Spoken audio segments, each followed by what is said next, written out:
Hacı Əziz qardaşımız zəvvarlarımıza hərəmə daxil olmağın yollarını göstərir.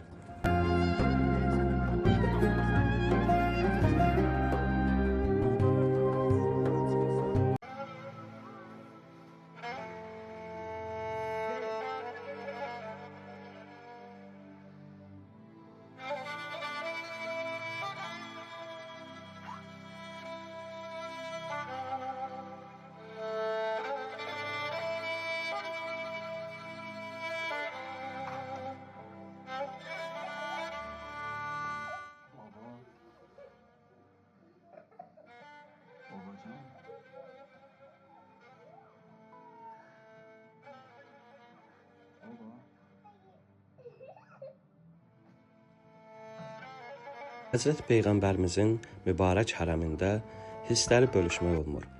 O qədər xoş təsir bağışlayır ki insan hərəmdən ayrıla bilmir. Mübarək Peyğəmbərimizin cazibəsi insanı özünə tərəf çəkir.